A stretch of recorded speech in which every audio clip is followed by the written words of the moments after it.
কুল্লু নাফসিন যায়িকাতুল মাউত। আল্লাহ সতর্ক করে দিচ্ছেন সকলকে একদিন মৃত্যু হবে। কেউ আগে কেউ পরে এই দুনিয়ায় কেউ থাকতে পারবেন না। হঠাৎ করে শরীরটা অসুস্থ হয়ে পড়বে, চকিতে শুয়ে থাকবে, ওষুধ পানি দিবে, ডাক্তার আসবে, রোগ ভালো হবে না, দিন দিন বাড়তে শুরু করে দিবে। খাইতে পারবেন না, উঠতে পারবেন না।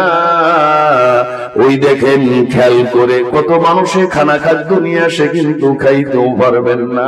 হঠাৎ করে আজরাইল মালিকুল মউত এসে আপনার রূহটা বের করে যখন নিয়ে যাবে, পার্শ্ববর্তী মানুষেরা চাদর মুড়ি দিয়ে উত্তর শিওর করে আপনারে শোয়ায়া দিবে।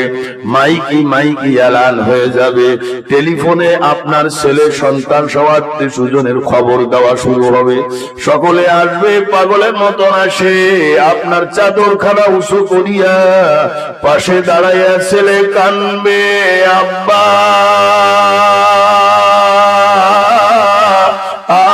আব্বা বলিহা।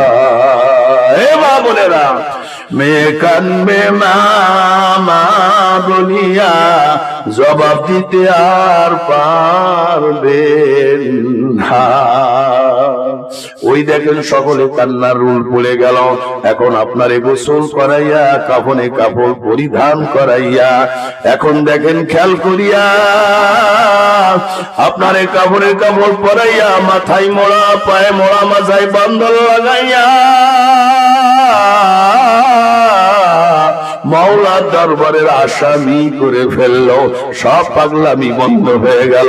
বাড়ির জায়গায় বাড়ি, গাড়ির জায়গায় গাড়ি, জমির জায়গায় জমি, রাজনীতির জায়গায় রাজনীতি। বিবির পাগল বিবি পড়ে থাকবে, ছেলে মেয়ের পাগল ছেলে মেয়ে পড়ে থাকবে। তুমি আর থাকবা না, তুমি আর থাকবা না। দেখো কয়েকজন লোক তোমার ঘরের থেকে বাইর করিয়া জানাজা পড়ায় একটা নতুন কবর দেশে নিয়ে যায়। এই যে রওনা দিলেন, জীবনে আর কোনদিন ফিরবেন না।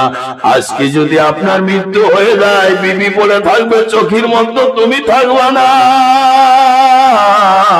ছেলে মেয়ে পড়ে থাকবে, তুমি থাকবা না। তোমার রাজনীতি পড়ে থাকবে, তুমি থাকবা না। তোমার ব্যাংক ব্যালেন্স টাকা পয়সা পড়ে থাকবে, তুমি থাকবা না। অন্ধকার কবরে তোমার নামাইয়া মাটি দিয়ে রাখবে। ভাই, জীবনে আর কোনোদিন ফিরতে পারবা না।